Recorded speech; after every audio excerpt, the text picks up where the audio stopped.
The agenda for the evening is on the front page of your printed program.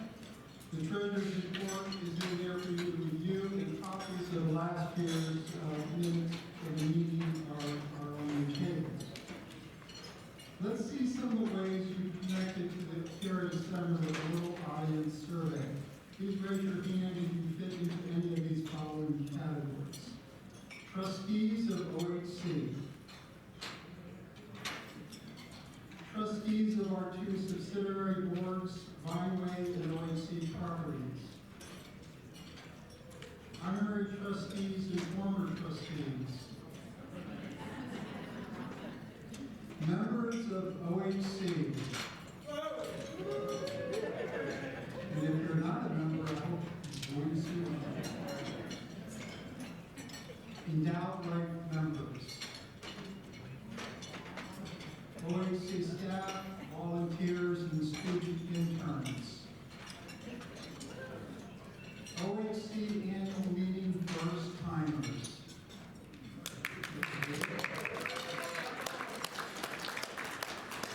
Facebook and Instagram fans of OHC. And I'm sorry to say I don't really do one. We also have some guests we'd like to recognize tonight. Give a wave in your name. Julie Cruz Blair and Margarita Padua of Leadership, Lorain County. Gary Broom of the Lorain County Historical Society. Liz Burgess and Krista Long, perhaps representing many possibilities, including the Oberlin Community Land Trust. Deb Coco of the League of Women Voters. Yorkie and Angelada of Casa Hispana. City Council members Ray English, Ebony Johnson, and Kristen Peters. Margie Flood of Oberlin Community Services. Audrey Cole of the Friends of Westwood Cemetery. Gary Corngrove and Carol Lasker of the Wilson Bruce Evans Home Historical Society.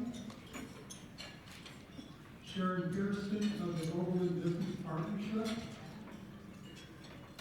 Gavin Tripp of Oberlin Chauncey. And Cindy Kushner and Amy Sidmania of LLCC, Lorain County Community College. Thanks to all of you for joining us tonight, and apologies for representatives of affiliations that we may have missed.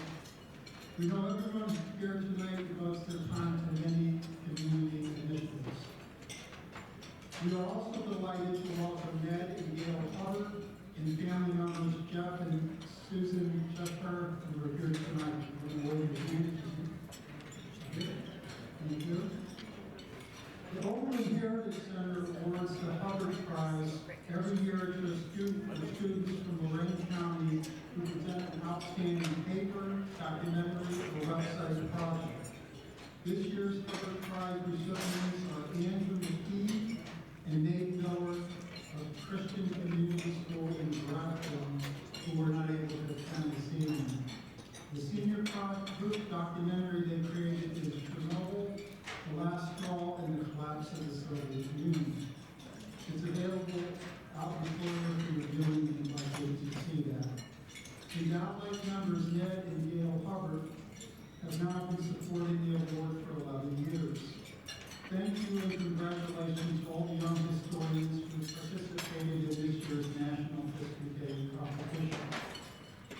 Just a reminder to be sure to add your complimentary raffle tickets to the bag for the item of your choice. Buy more basket tickets or buy tickets for the 50/50 raffle if you haven't already done so. If you need to leave early this evening, please make sure your name is on the ticket so we can contact you if you win. The proceeds of tonight's raffle will be added to the Pat Murphy Endowment for Heritage Preservation, so it's for a very good cause. So thank you and enjoy your dinner and company.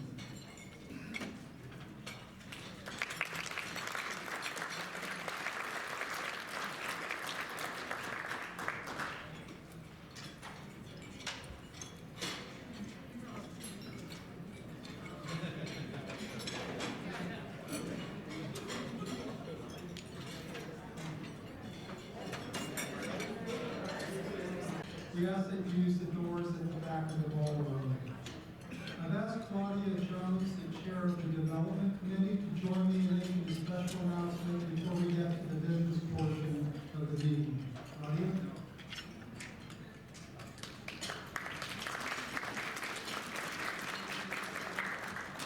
Thank you, and thank you, Kim.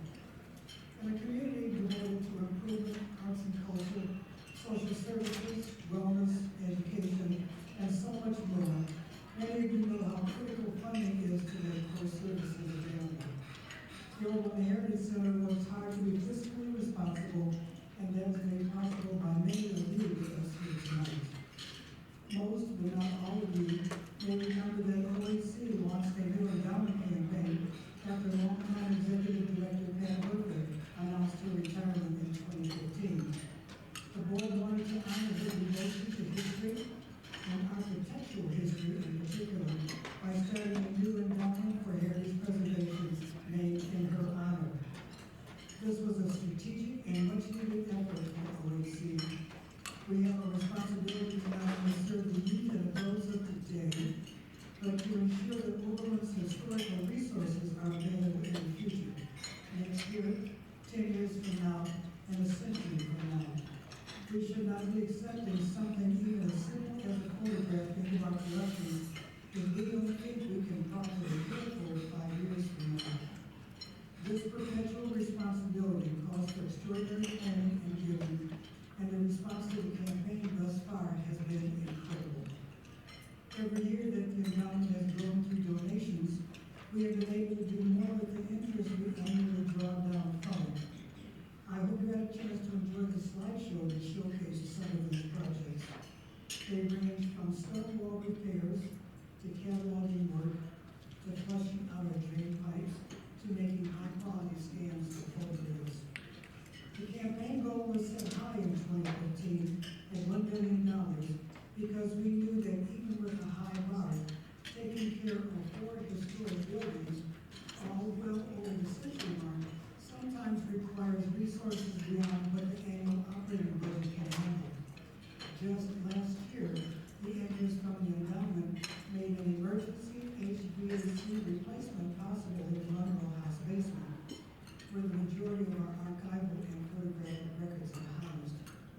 At this time, I want to pause and invite to the podium someone very close to our host at OHC, Kathleen Hartlieb. She's the museum's development and business manager, and she would like to share a special announcement. Kathleen.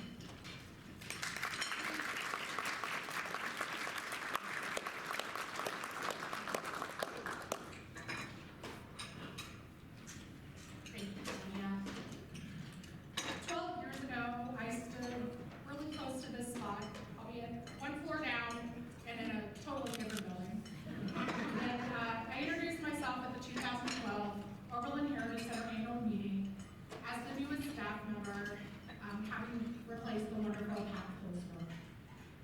It was a special night because I had so many members of my family present, including my parents. I also know that there were about 20 of you that are here tonight that were also at that meeting. Today, I'm happy to have my in-laws, Terry and Karen Haas, and Kathy Brown all present. My husband Jeff is traveling for work this week. My son-in-law is at a track meet. And unfortunately, both my parents, Tom and Eloise Pulsifer, have since passed.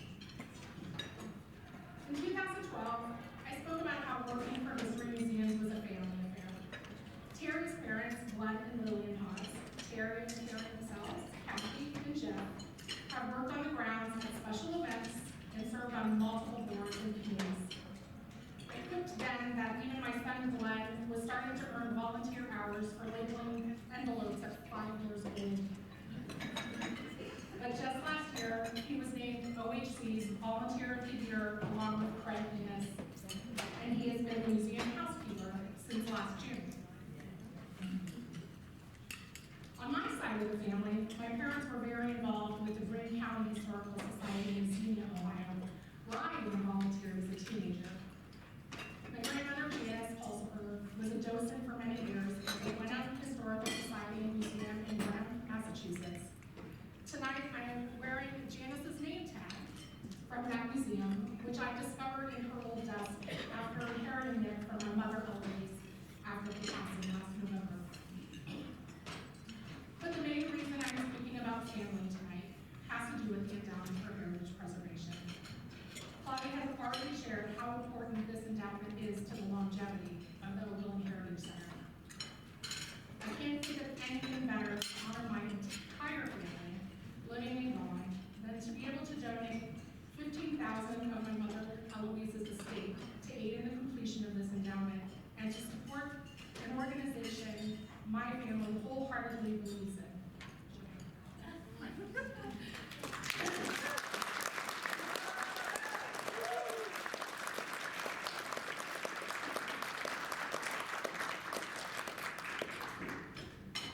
And challenging those present tonight, plus the community, to donate whatever they can to match this gift and get OHC closer to the finish line. I think my mom would be proud knowing her legacy is supporting a wonderful organization in the community that is my family's home. Thank you.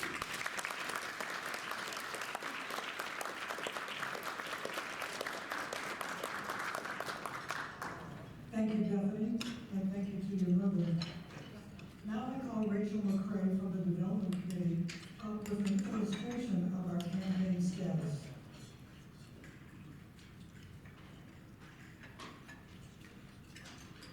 I guess I could say drum roll, please.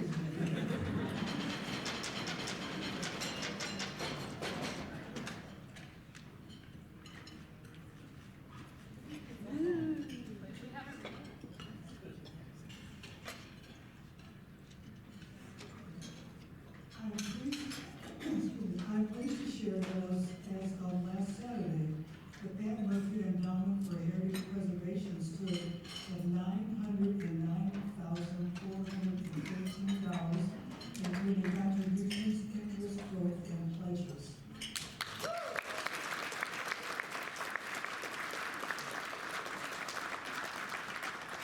Over $50,000 of that was received or pledged since the start of this year.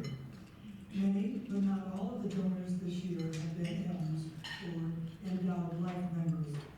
You might see the little tree on the name tags tonight, and you too can have a tree on your name tag. Bethany, including your family's generous gift, would you please take the honor of placing the status symbol?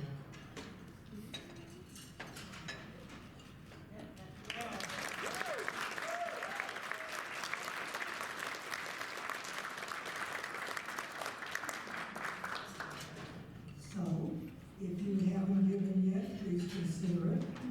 We have a challenge to kick off the campaign, and over 330 individuals and couples have donated so far, and some multiple times because they believe in the OHC's purpose. Take a pledge card, help match this extraordinary new challenge from Bethany and her family, and if you give her a pledge soon to help us match this newest offer, you will be sure to get an invitation to a special event in May.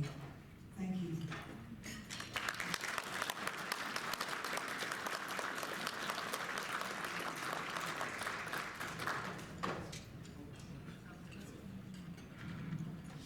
Thank you, Claudia. As board president, I now call to order the brief annual membership meeting with all current OHC members eligible to vote tonight. On your table are copies of the minutes of the 2023 annual meeting. When you give a motion or a second, please say your name. Is there a motion from a member of the Heritage Center to approve those minutes? We have a motion.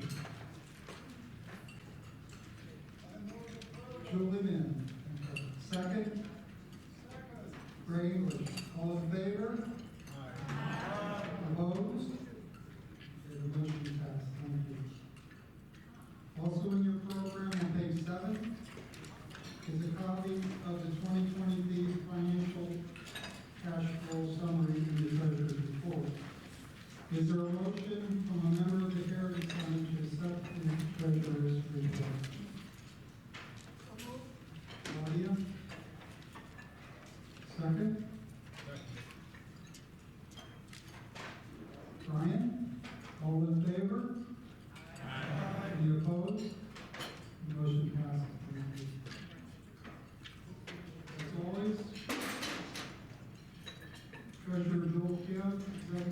Director Liz Schultz and myself are happy to discuss the financial state of the organization. Our audits in the 1990s for previous years can also be found on our website. At this time, I invite Mary Worthington, Chair of the Governance Committee, who will now review elections.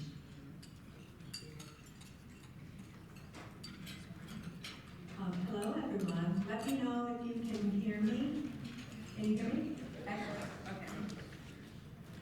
We're saddened to say goodbye to several wonderful trustees this year, but we're delighted to welcome several new community members and volunteers to the board.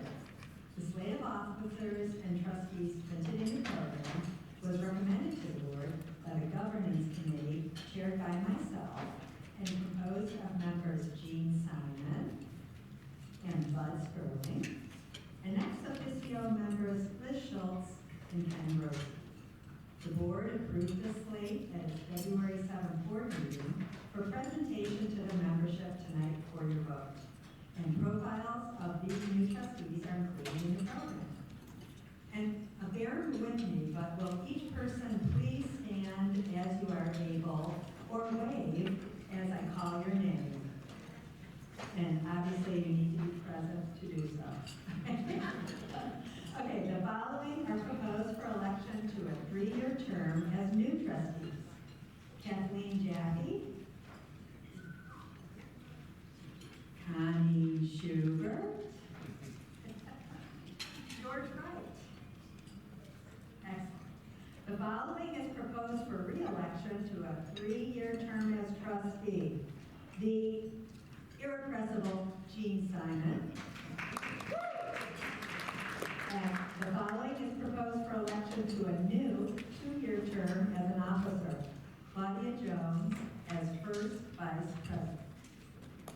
Claudia. And you can sit down if you got up. This slate comes as a motion that has been made and seconded by the Board of Trustees. All in favor? Aye. Any opposed?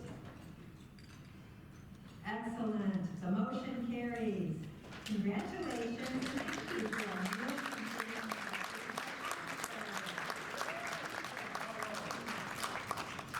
new In February, the Board of Trustees voted to confer honorary trustee status on Ms. Ebony Johnson, who served as a board member from 2018 through 2023, in which time she served on several committees and staff hiring teams and co-chaired the most recent strategic planning process.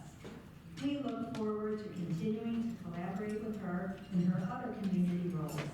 Thank you so much, Ebony.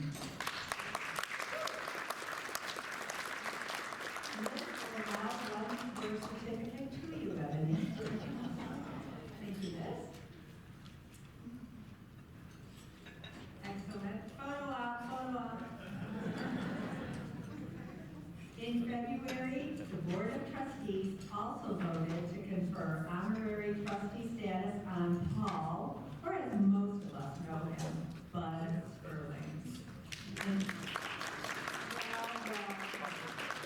do you know that Bud came to a Heritage Center annual meeting before he even moved to Oberlin? And after he moved here, he joined as a member, spent about a decade as a volunteer docent, and then joined the board.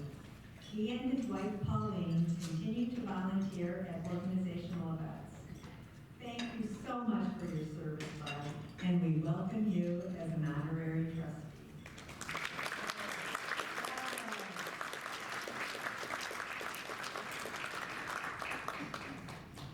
And another photo op. Thanks also to our other trustees who served in this last year or who are continuing their service.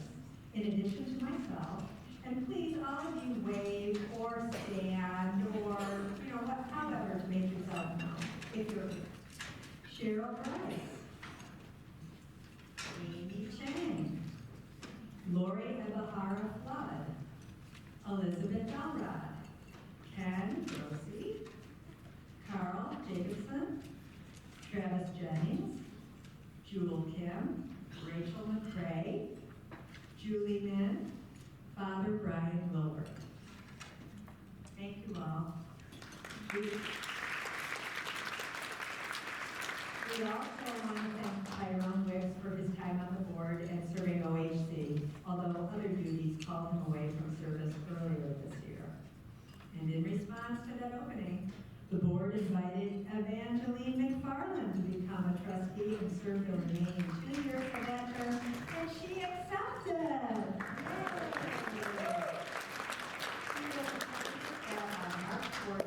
Welcome, Eva. I'm glad that you chose to wait. Thank you. Thank you also to the members of our 2 property subsidiary boards, who please wave as your names are called.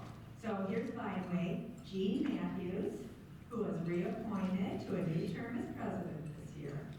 Gloria Bahara Flood, Nikki Smith Ignite, I hope I said that right, and Mike Schmidt. Thank you so much to Adam Frias and Jeff Hobbs, who are terming off this year after many years of service. And unfortunately, Jeff and Adam were not able to attend tonight, but let's all of us thank the Vineway board.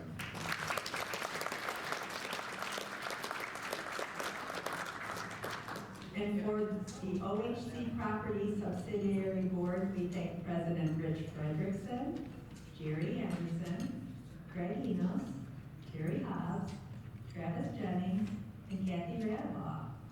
We also thank outgoing member Reese Palmer. Thank you, everybody.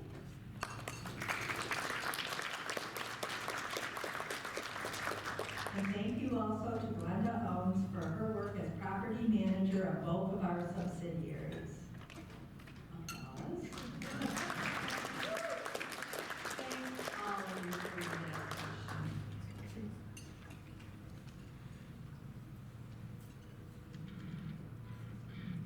So thank you, Mary, and the governance committee. This portion of our meeting is now concluded. I will now invite Elizabeth Schultz to the front to introduce tonight's keynote speaker, our executive address for Ms. Schultz.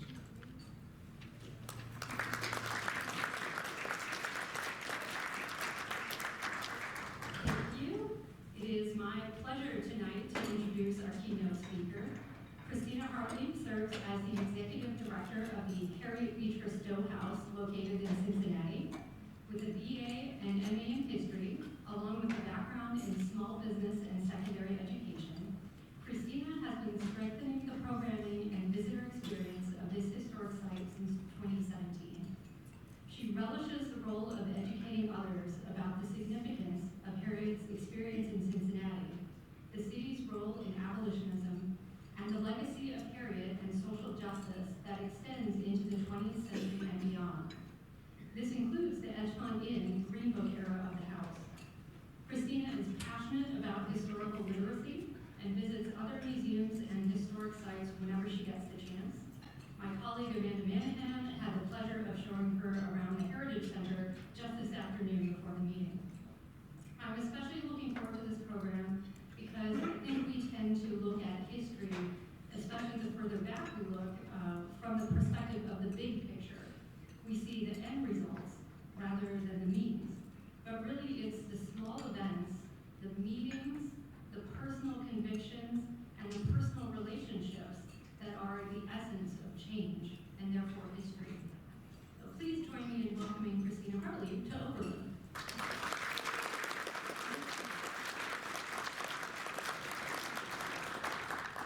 Good evening, everyone. Can everybody hear me in the back? Yes? Okay, thank you. Thank you, Liz.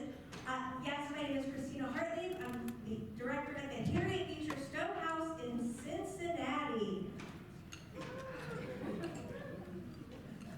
Why did the late rebels move from Cincinnati to Oberlin? How many people think they know the answer to this question? A few people. All right. Well, I might not teach you anything, but you're going to enjoy it anyway, right? Okay. So, let's start by looking at the house itself. This is the Harriet Beecher Stowe House located in the Walnut Hills neighborhood of Cincinnati. It is the only building left from the Lane Theological Seminary. We're going to talk more about the Lane Seminary, but this is the only place that is still in existence that calls to effect what those Lane rebels did. And I know you guys know about the Lane rebels because they came here, but we're going to kind of see the backstory and why they came here. What's the context of their situation? What did they do? And why did they move? The Harriet Beecher Stowe House is currently under restoration. And we're going to talk more about that towards the end of the talk. But in essence, we are restoring the house to two different time periods. We emphasize both the abolitionist history of the house, when Harriet and her family lived here, and the Lane rebels were here, but we also emphasize the 20th century of the house, when it was an African-American boarding house and a tavern called the Edgemont Inn. So really, the house itself is our main artifact. If the walls there could talk, they would tell some interesting, great stories. So our interpretive big idea is that this house bears witness to generations joining their voices for truth in the nation's struggle toward freedom and humanity for all.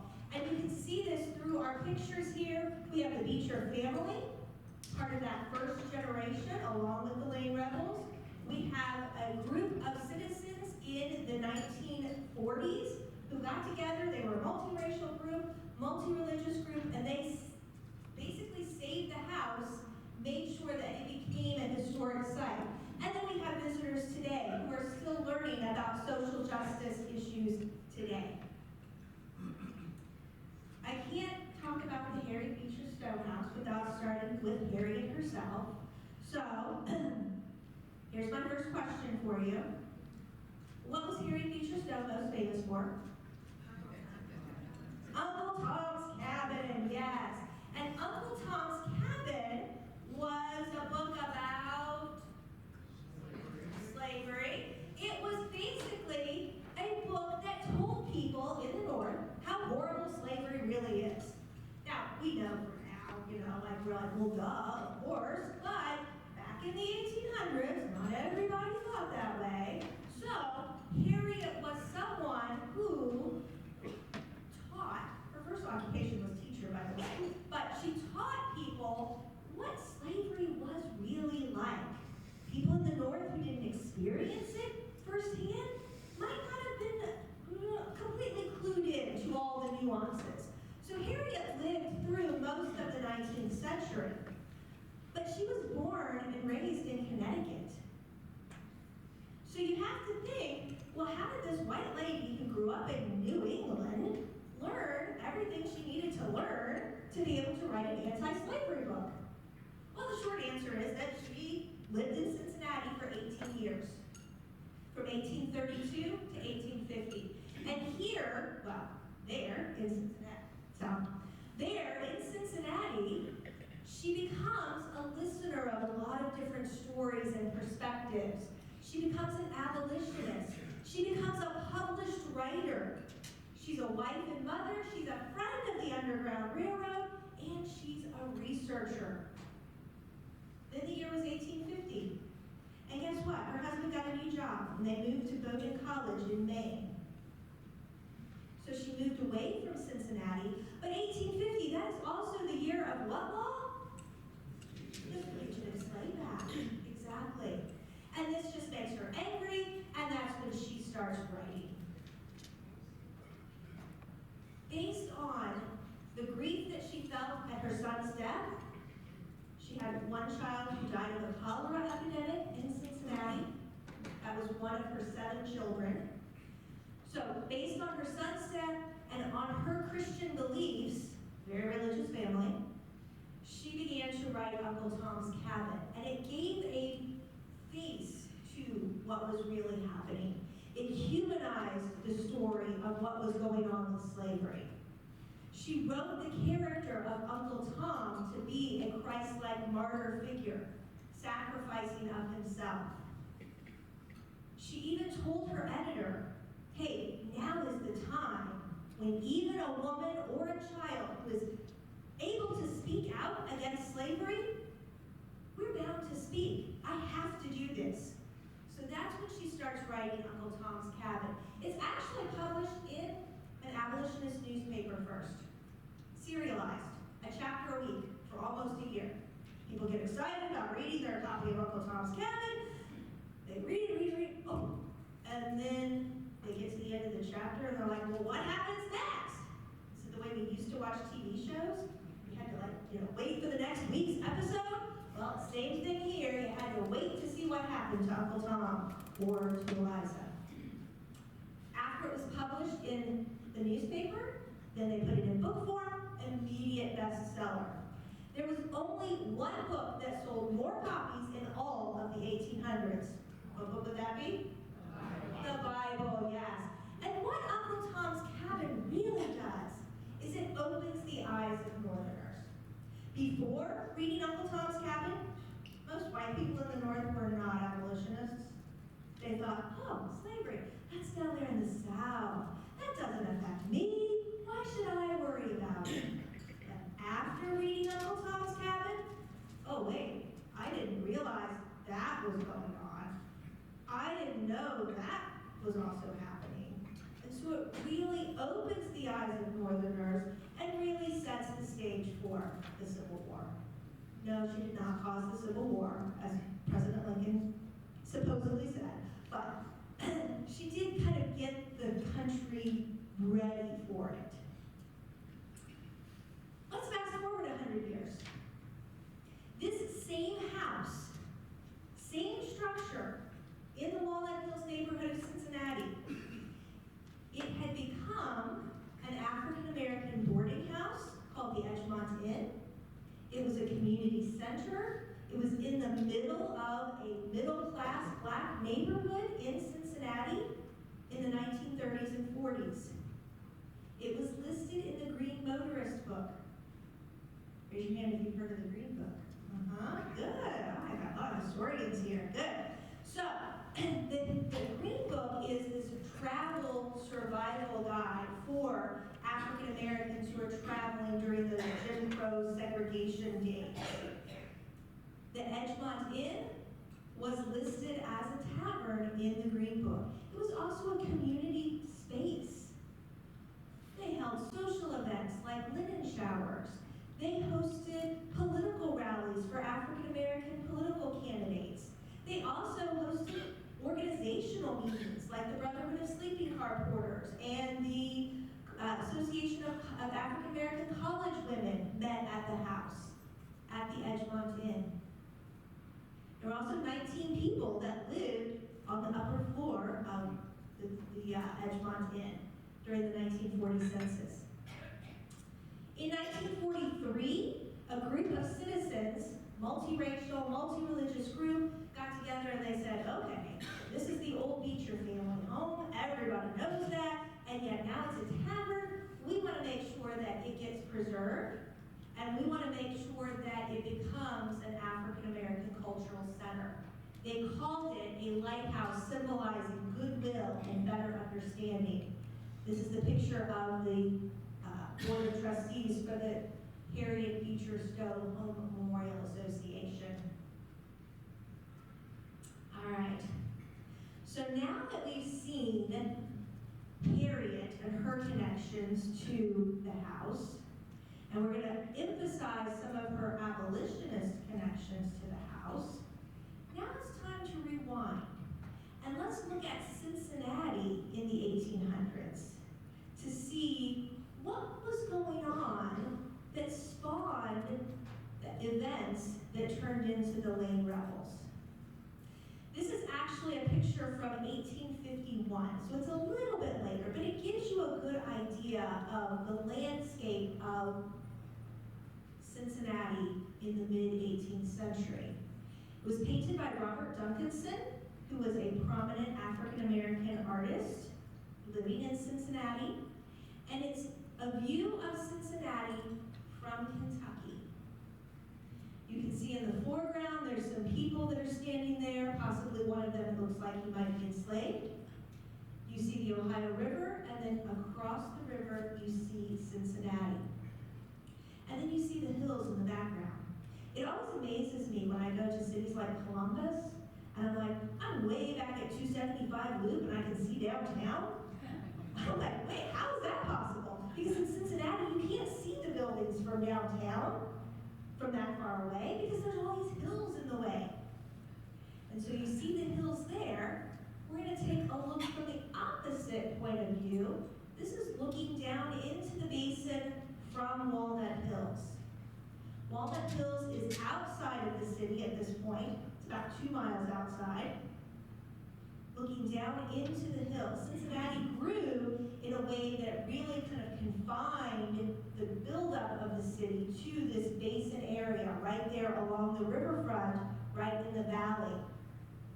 Once you got to the walls of the hills surrounding it, you had to go up and out of that basin area.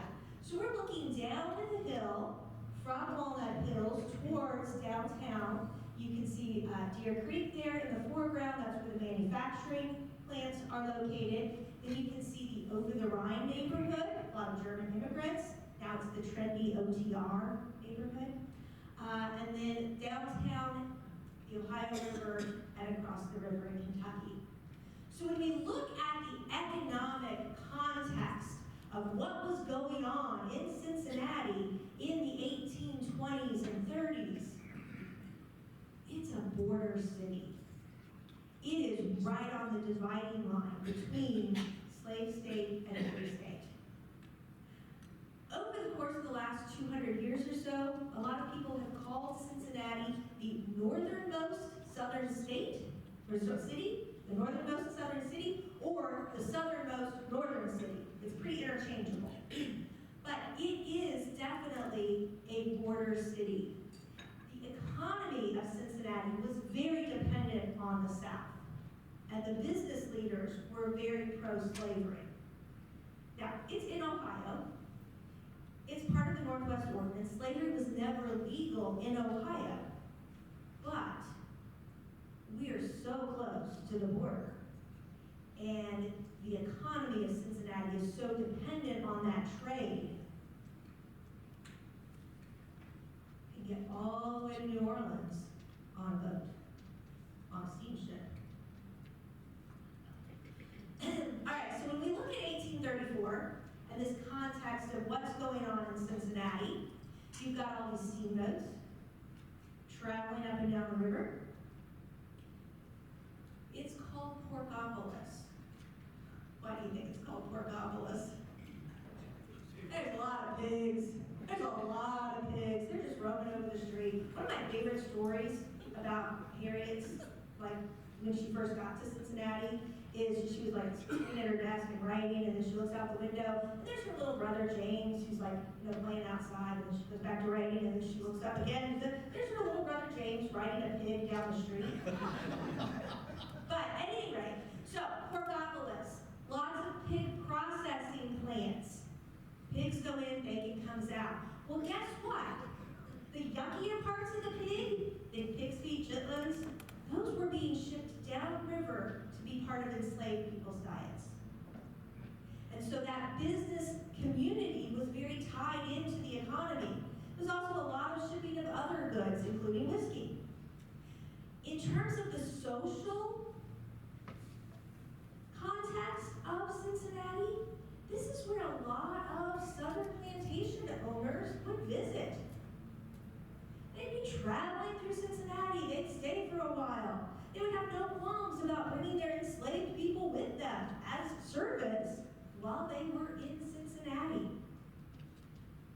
But there's also a large free black population there. And because of that, there's a lot of black churches in Cincinnati.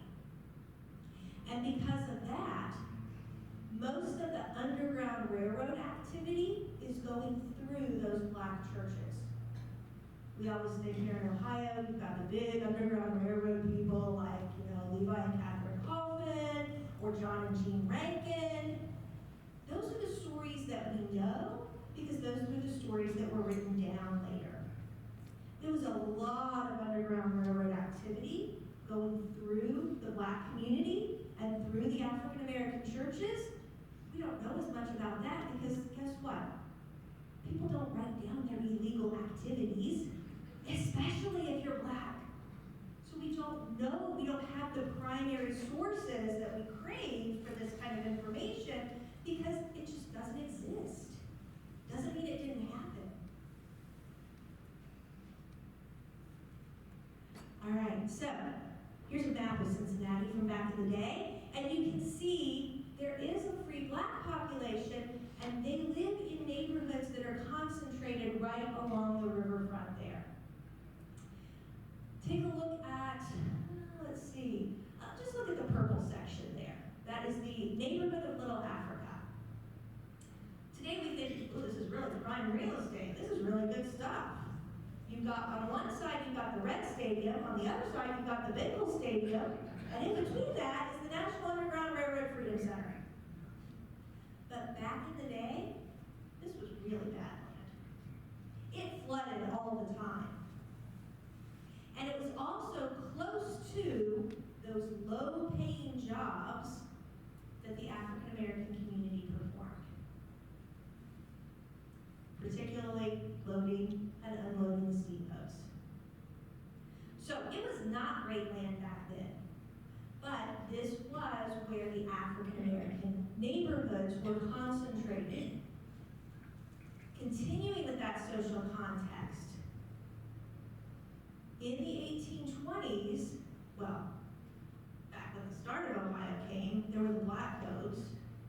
So Ohio, even though slavery was not legal, there was still a lot of discriminatory laws directed at African Americans. By the 1820s, a lot of those African Americans in Cincinnati were like, this is really kind of not the best place to live. Maybe we should move to Canada. And so there was actually a group that sent a task force to Canada to try to scope out some land. But they didn't move fast enough because the white people in Cincinnati were like, you guys gotta move out faster. Particularly, the people that were really upset were the German and the Irish immigrants who were competing for those low-paying jobs with the free Black population. So they're like, you gotta move. It turned into an ugly anti-Black riot in 1829. They were concentrated down there along the riverfront, is this rioting taking place. There were additional riots, anti-Black riots, in 1836, in 1841. In fact, I just kind of made a connection. I went to the Heritage Center, the Oberlin Heritage Center earlier today, and I was like, there's a picture of John Mercer Langston, and he actually was involved in a recipient of violence in that 1841 riot in Cincinnati. So this is the context of what's going on in Cincinnati economically and socially in 1829. And in 1829 is the founding of the Lane Seminary. So the Lane Seminary was founded, and then classes began 3 years later in 1832. This is a picture of the Lane Seminary buildings in those early days. And then at the bottom, that's all that's left of those buildings is just a historic marker in front of the Cadillac dealership on Gilbert Avenue. The only things left from the Lane Seminary are the historic marker and the Harriet Beecher Stowe House, which was technically her dad's house that was the president's house of the seminary. So the money was put up by the Lane brothers. Land was donated by the Kemper family in Cincinnati. They had the support of the Presbyterian Church. Arthur Tappan. I just found out there's Tappan Square right next door to us. Arthur Tappan endowed the professorship of, specifically he wanted Beecher, Lyman Beecher, this famous Presbyterian minister, to come be the president. And it was established in Walnut Hills, that neighborhood that's not in Cincinnati, but just 2 miles north of the city. So this is what takes place. This is the start of of the Layton Seminary in 1829, and then Beecher comes in 1832. After a couple of years of negotiation, okay, yeah, fine, I'll come. He draws a large student following from both northern and southern states. And these students really represent a generational shift. This is the height of the Second Great Awakening. This is where the burnt-over district in New York is taking place. This is revivalism, is really rampant at this point. And there are no Protestant seminaries west of the Allegheny Mountains. So clearly one was needed because, and this is one of the things in Beecher, what kind of drew Beecher to Cincinnati, because if we don't start training Presbyterian and Protestant ministers out here in the West, then we're going to be taken over by those Irish and German, particularly the German Catholics. And we can't have that happen. Can we? So, he comes out kind of drawn by this, like, I'm going to your battle papacy here, but he draws a large student population. It's this generational shift. The school includes both a seminary and a preparatory school, and it's really built on that work-study model that's still used at Berea and Antioch. And I think used here at Oberlin for a while too. Am I correct? Yes? Okay. Beecher also hires a professor named Calvin Stowe, and he is a biblical scholar with a lot of expertise in educational methods. Now, let's talk about the students of the Layton Seminary. They were not, the theology students were not your typical college-age guys. Many of them were in their late 20s or even early 30s. And the leader of these students was named Theodore Weld. Theodore Weld looks around, he says, I'm going to Lane because I can stir up some trouble there. But there is, in the course of 1833, there's a lot of concern regarding slavery as a moral and theological question. The students know about the racial past that Cincinnati had just undergone with that riot in 1829. And they're like, well, slavery is immoral. What should we do about it? Well, Theodore Weld has an idea of what to do about it. He's going to hold a series of debates. And he gets together with the rest of the guys and he says, we're going to debate. And they hold 18 days worth of debates. Now, they were not debating pro and con in terms of slavery. They were debating two types of anti-slavery. They were debating the idea of immediate emancipation, what we would think of as abolition. Yes, let's free enslaved people now, integrate them into society, as much as we can let them be integrated into society, but, be done with this slavery thing. That was one point. The other point was the idea of colonization. Well, let's free enslaved people, gradually, and then we're going to send them to Africa. Never mind, they didn't know any people in Africa by this point. They didn't know any African languages, but some people in the 1830s thought that this would be a good idea. We just make the problem disappear. So that's what the students end up debating. 18 days, 9 days on each point. One of the most moving parts of the testimony was from this guy named James Bradley. We don't have a picture of James, but this is a picture of his statue, which is located on the Covington side of the river, overlooking Cincinnati.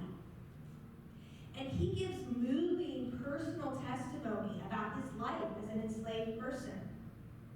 And then he answers questions like, in terms of the response to, well, there's a common argument that says, freed slaves would not be able to take care of themselves. And Bradley says, well, they have to take care of and support themselves now, and their master, and his family into the bargain. And this being so, it would be strange if they could not provide for themselves when disencumbered from this load. Now, we don't have an actual transcript of the debates themselves, but we know what the arguments were and we know what some of the people said because this other guy who was at the debates, Henry Stanton, wrote it down in a letter the next month. So we know about some of James Bradley's testimony based on the information provided by Henry Stanton. So what happens after the students get finished debating? Well, they take a vote, and all the students decide they're going to be abolitionists. Yay, good for them, right? Well, we're going to get there, but they form their own American Anti-Slavery Society. They start mission work in the African American community, like lectures 3 and 4 times a week. They started a night school for African American adults to teach them literacy. They minister to the community. They're actually boarding with some of the African Americans in the community. Do you think the business people of Cincinnati are gonna like this? They start to get outraged. They're like, these students can't be doing these things. This is not proper, this is not good. We can't allow this. So what do the trustees of the college do? Well, they tell the students to knock it off. You tell me, what happens when you tell college students they're not supposed to do something? Do you think they're gonna like double down and do it even more? Yeah. So by summer recess, so the debates took place in February. By summer, the students are out in the community and the trustees are like, no, you can't do that. And so they decide to punish the students. They disband the Anti-Slavery Society. They forbid the students from having any kind of clubs unless they are directly related to their studies. Well, the students aren't going to stand for this. Over 70 students leave the college and set up their own little college in a nearby community, like 3 miles up the road. They're supported by a young lawyer named Salmon P. Chase and by Arthur Tappan. His name keeps coming up. Lyman Beecher is out of town when this is happening. He's on a fundraising trip, as presidents of colleges normally have to do, right? So he's on a fundraising trip, he's not there. Many of the other faculty members are traveling because it's summer recess, so the trustees are kind of pretty much like on their own, doing their own thing, and this is the result. Now, we don't have a picture of the trustees themselves, like all together in a room, but there was a film about the Lane Seminary debates called Sons and Daughters of Thunder that was created a few years ago by a couple that normally do documentaries, and they have won a lot of, the Emmy Awards in the Midwest version of the Emmys, but it's a company called Fourth Wall Films. They did a docudrama about the Lane Seminary debates. So I've got a couple pictures from there.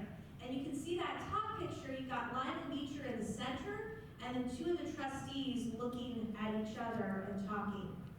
So at the Harriet Beecher Stowe House, which I think I mentioned is technically her dad's house, and technically part of the seminary. So there's a room there that we call the study, and it was Lyman Beecher's home office. It was walk in the front door, and it's the room on the right, but it also has its own individual door where trustees and students could come without disturbing the rest of the family. So, Lyman Beecher would host students and faculty members and trustees there, and in that room is really where all the discussion and debate about what was taking place with the debates took place. He was trying to negotiate between the 2 groups. He wants to give his students the freedom of speech. This is really, kind of academic freedom and freedom of speech issue. But the trustees are telling him that you've got to, get them under control. You've got to squash what they're doing. This can't be happening here. And so he's kind of stuck in between the 2. And frankly, he's not really good at negotiating between the 2. And that's why the students leave and end up here in Oberlin. Now,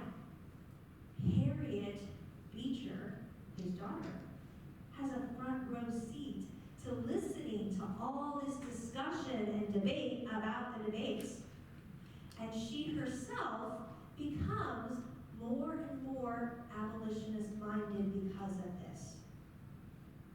So on her course of becoming a published writer and a mother and an abolitionist, this is really her entry point into understanding the abolitionist point of view, is listening to the students and understanding what they were upset about and why they wanted to not be associated with the Lane trustees anymore. So this is a representation of that on the bottom right. The actors were portraying both Harriet Beecher and Theodore Weld. Harriet then, of course, a year and a half later, ends up marrying one of the professors who was on the student's side, Calvin Stowe.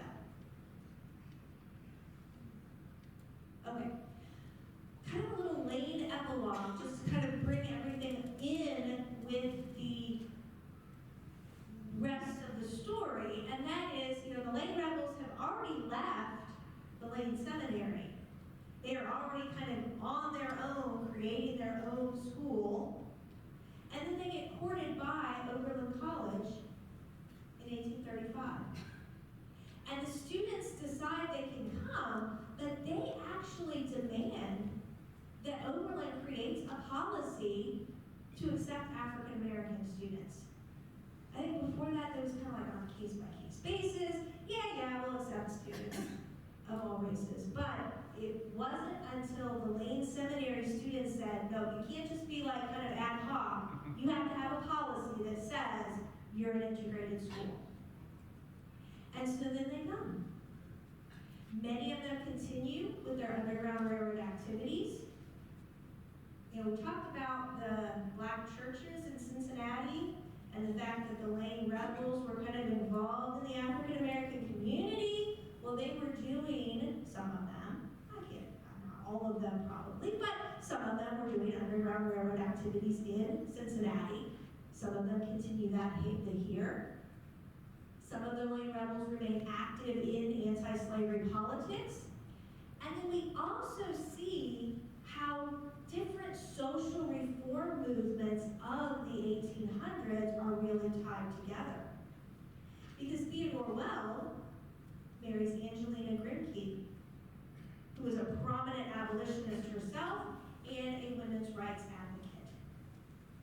And Henry Stanton, one of the debaters, who gives us, primary source information about the testimony of James Bradley, Henry Stanton later marries a woman named Elizabeth Cady.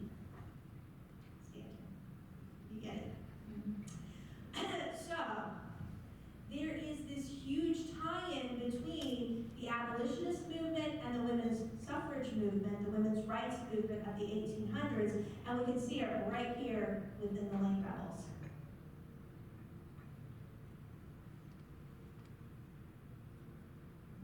Okay.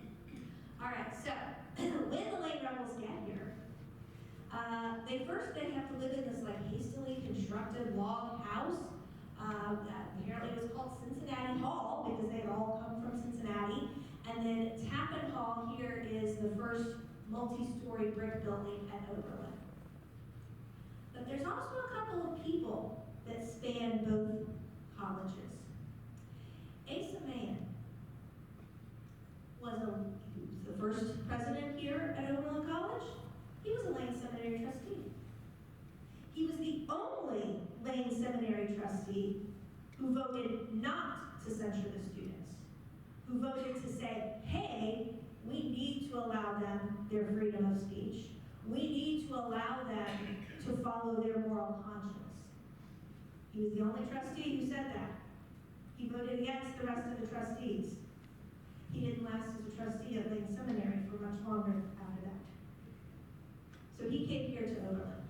John Morgan was the faculty member who was the biggest supporter of the Lane students. He ended up as a professor here at Oberlin as well. I think the trustees actually fired him and he came to Oberlin instead. All right. So that is why the Lane Seminary rebels ended up here at Oberlin College. I do want to take a few minutes to talk about our restoration work because I think it's really, really exciting. And that is that we are restoring the house to 2 different time periods. So the first picture at the top is from 2017. That is before any exterior work had been done. We have had construction equipment on site, off and on, but mostly on, since the fall of 2019. We are getting down to the last stages. We are kind of open right now for some sneak peek tours, and then we'll close again for some intense work in May and June, and our grand reopening is supposed to be in July. So we're really excited about that. But what we are doing is restoring the house to 2 different time periods. The original part of the house was a big L shape, and that was the Beecher family home. Outside, that has now been painted yellow. And the reason why they chose the yellow color for the paint, after it had been stripped and the porch removed, because the porch was from the early 20th century, and then they fixed all the brick, they chose the yellow color because when the paint analysis person looked through a microscope at the brick and saw 17 layers of paint, they saw that the 1840 color was yellow, so that's what was chosen. So that original footprint of the house, a big L shape, is being restored to look like 1840, to show what the house looked like inside with the Beechers. Now, some rooms will be furnished and some rooms will be other purposes, like a classroom and a museum shop. But that is the original portion of the house. The house had an addition put on in 1908. So that part doesn't have anything to do with the Beechers. That part is where we are going to restore and interpret the 20th century history. So that part will look like 1940. One room will be staged as the tavern room, and the room above it will be staged as a boarding house room to represent where Tom and Irene Bacon lived. So that's the restoration work on the outside. You can see various stages of restoration work on the inside. One of the things that I find really fascinating and exciting is that many of our contractors who have been working on this have been women preservationists. So you see Kate there is unearthing an old shelving unit. That actually, it looks like the one in the 4th picture, although that's not the same one, they're in 2 different rooms. And then in the last picture there, you can see Lily and Adele, they are working on some flooring. Most of the floor is completely original. So most of the floor for the Beecher era is the 1832 pine floor, but it's always been covered with either carpet or a veneer, veneer wood. And so they're going to re-carpet it in replica 1840s carpet. There was one room where some of the flooring had to be replaced, and so it was replaced with some boards that were from another house in the 1830-40 time period. Okay, and this represents our 2 time periods of interpretation. The house has been on the National Register of Historic Places since 1970, but last year we updated or amended that registration to represent both time periods. So this is our new National Registry sign that lists specifically Beecher Family Home and Edgemont Inn as periods of significance for the house. And I'm going to conclude by talking about the Friends of Harriet Beecher Stowe House and our mission, which is to sustain and grow the legacy of Harriet, the Beecher family's Cincinnati home, which is also the Layton Seminary, and its time as the Edgemont Inn. And we do that by facilitating historical exploration, by inspiring positive change, and by supporting dialogue about social issues related to that heritage. So, thank you all.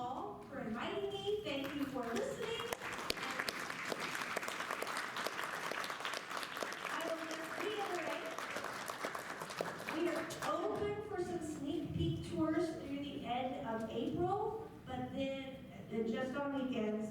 And then in July, we'll be our grand reopening with the 2 time periods.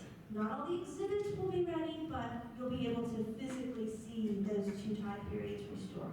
Thank you again.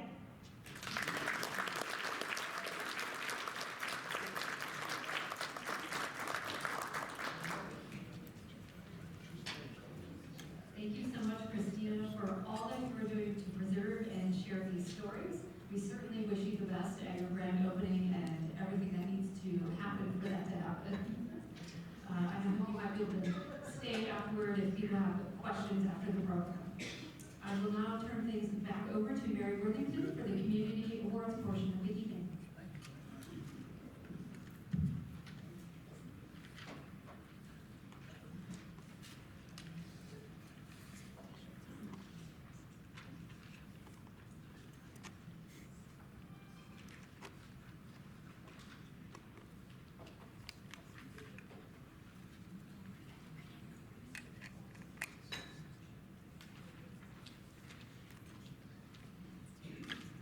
This is a happy surprise.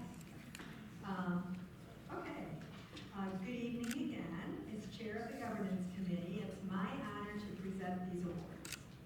It's a pleasure to see many previous award recipients in our audience. And if you are a previous award recipient, would you wave and be recognized?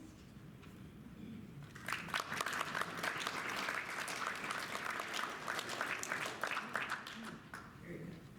Many of you might remember that we typically have an annual community awards program.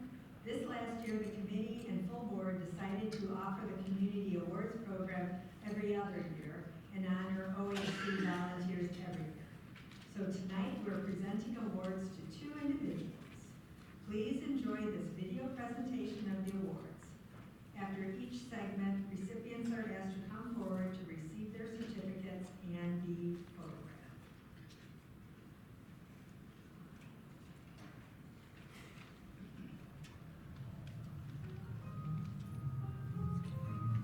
The Volunteer of the Year Award honors volunteers who make extraordinary contributions of time and talent to the Oberlin Heritage Center. It is our pleasure to recognize 2 individuals for accommodation tonight. Kathleen Jaffee has been volunteering with the Oberlin Heritage Center since 2019. Like many, her plans were disrupted by the pandemic. But instead of taking a pause, she signed on to OHC's digital census mapping project and entered data from the 1910 census into a new online system that allows anyone to search for the date in various properties that census year and conduct detailed searches into this wealth of information. Then, when OHC opened its doors back to volunteers, she returned to a volunteering with collections manager R&D to enter information into the museum's collections database.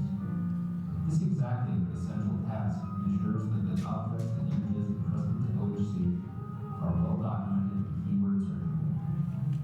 Your careful work is appreciated now and will be valued by countless future researchers and learners who continue to use OHC's collections. Thank you, Kathy.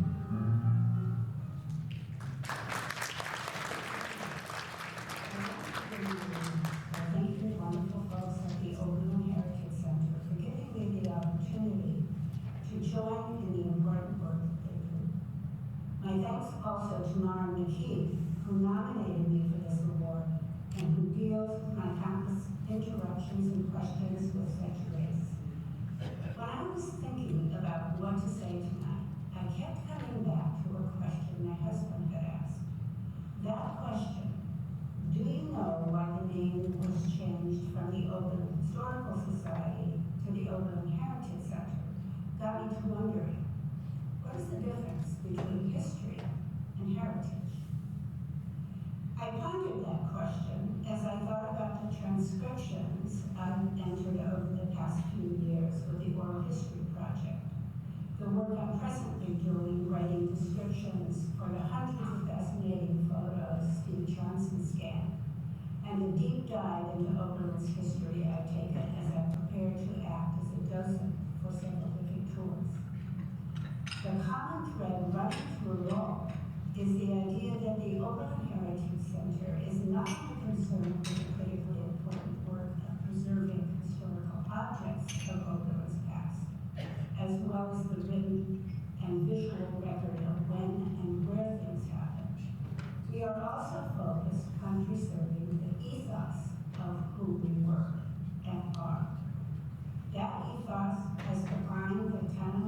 college for 191 years, from its founding as a utopian community to establishing the first institution to admit women and students of color, to our history as an abolitionist and anti-slavery safe haven, to our involvement in the 50s and 60s in the civil rights and anti-war movement, and continuing into the present with our commitment to welcome in modern immigrants who are searching for a safe haven, and to working to make a positive change in the way we think about and treat our environment.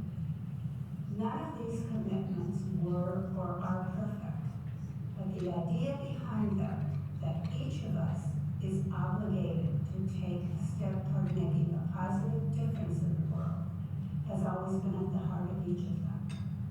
For me, that is the heritage part, the ethos of what makes Oberlin unique.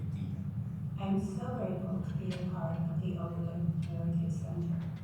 May we Oberlinians continue to strive to be peculiar in that which is good.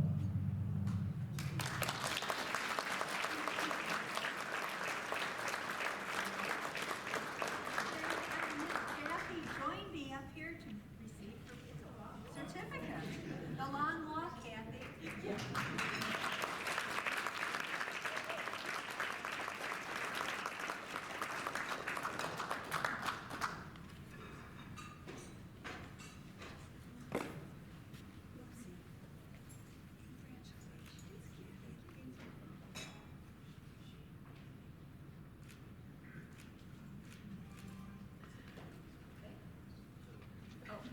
I should turn it around.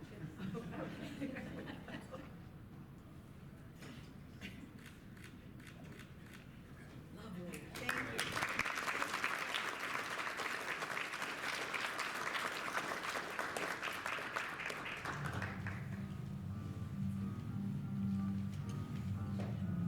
Montoya began volunteering at the Oberlin Heritage Center in 2017. Starting by helping with youth camps during spring break in the summer, Anne's prior experience with youth engagement as a social worker meant that she knew how to connect with children, safely structure activities, and guide their energy into learning while having a great time. In addition to helping with youth programs, Anne can be seen almost every Thursday afternoon at OHC, ready to lead guidance tours.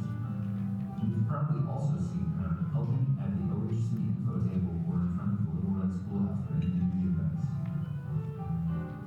And your ability to provide a lively and considerate environment for learners of all ages is appreciated by, well, museum education and poor manager Amanda Manahan in particular, but also by the rest of us who believe in OHC. Thank you. Hi, I'd like to thank OHC as well as the board for nominating me for this award, and also extend my thanks to OHC for letting me extend my career by still working with the public and children. It's been a great experience, and I really appreciate it. Thank you.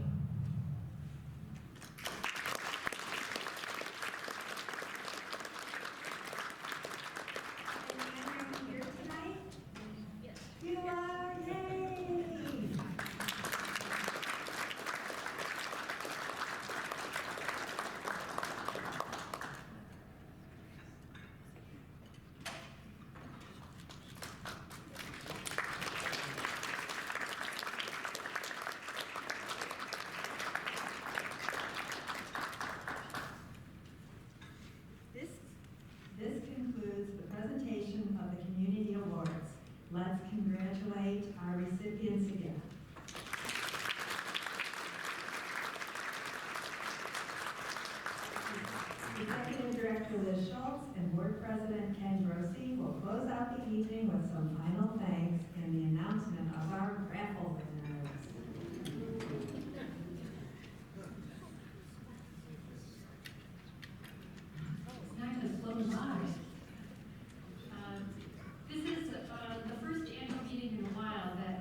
beginning construction of a new wheelchair accessible ramp to the Jewett House, joining the Museums for All and fourth grade History Pass programs to make museums more accessible to families, re-roofing our barn with wooden shingles, premiering the new documentary, A Higher Law, about the Oberlin Wellington rescue with thousands of viewers last year, reducing our carbon footprint by installing a dual fuel heat pump in the Monroe House with another soon to be on its way, posting a new mini documentary by intern Lillian Gibson about the first educators of color in the Oberlin City Schools, giving tours to almost 2,000 guests, catching up with archiving dozens of oral histories that were collected during the pandemic, processing major collections of postcards and school photographs, got a few more, creating a new public program about the history of redlining or housing segregation in Oberlin, receiving a grant to update our website,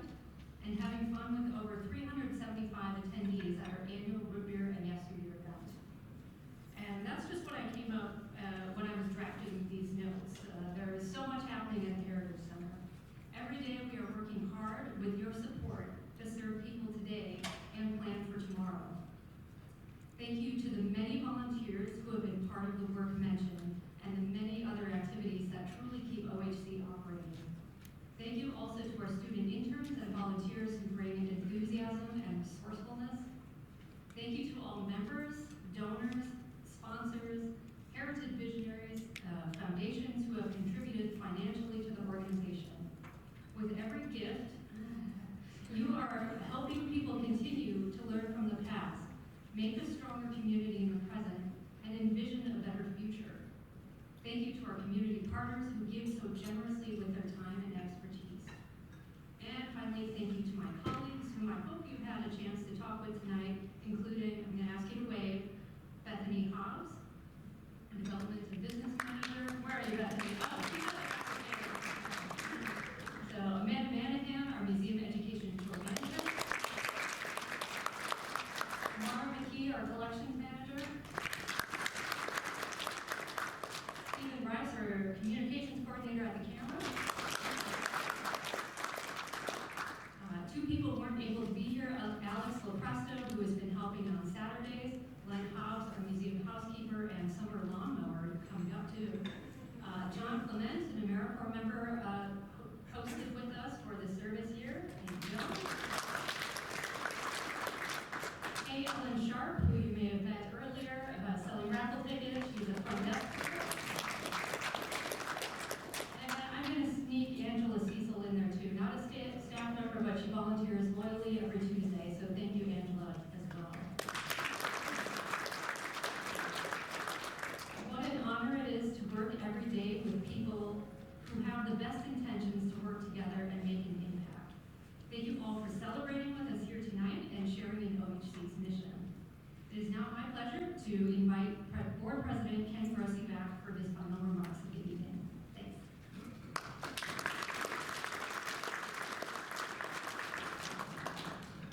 One name missing from that list. Let's thank Liz for her leadership.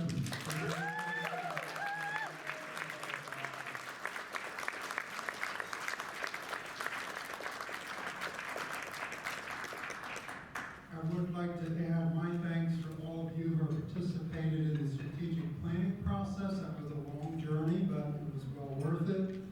And to the staff and volunteers for all the excellent programs that worked during the past year. Thanks to the new board members for their willingness to serve and to all of our board members. Thank you for coming, and thanks to all of the staff, board members, and volunteers who worked hard to make this annual meeting a success. Many thanks to the hotel at Oberlin and their staff.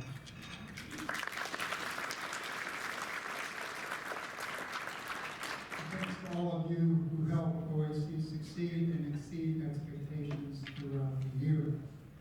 Just as a note to all of our tonight's community award recipients and all the 2023 and 24 trustees, please gather outside the ballroom here for photographs at the close of this program.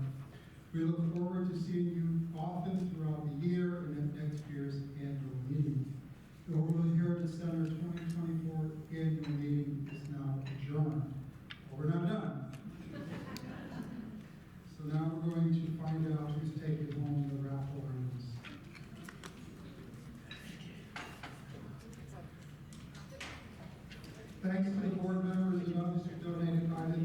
covered in raffle expenses, including Carlisle Hill, a flower shop, Brian Milford and Yorkie Johanna, Bethany Hobbs, Claudia Jones, Green Circle Growers, and the family of Travis Jennings. All right, we're going to start with the Be Happy It's Spring basket.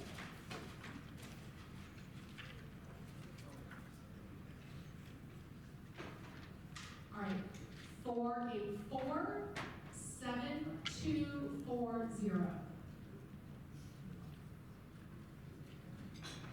484 7240.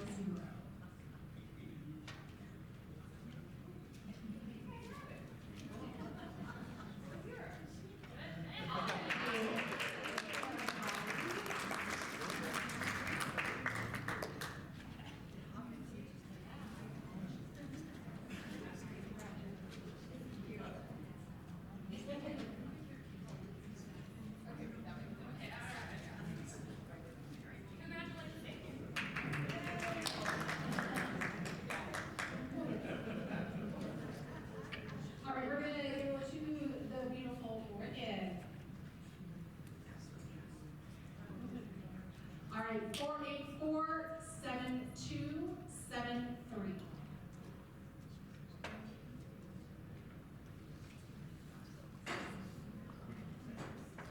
484 7273.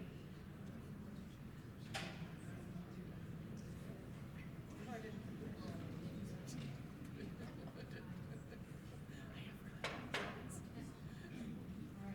7273. No claim. I'm going to draw again. Okay, 484 7390.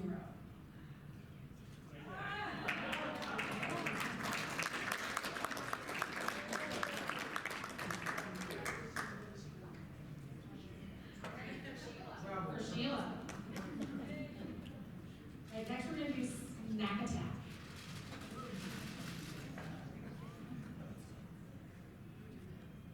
Okay, 484 7375.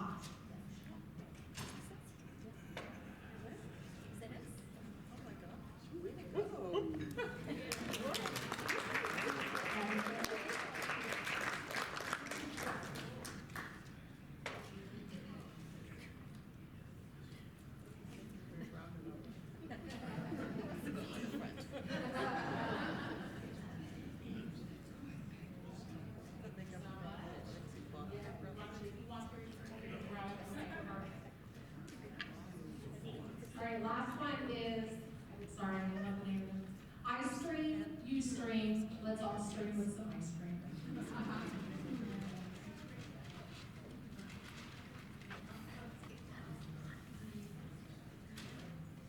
Okay, 484 7351. Mary!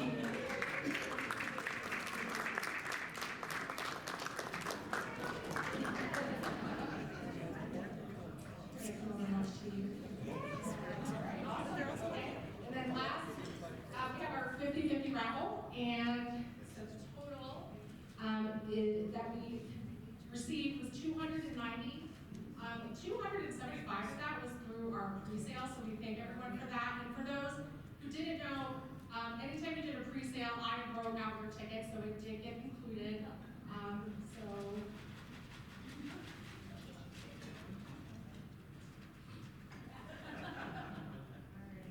And it was one of our pre-sales, and it's John and Ann Elder.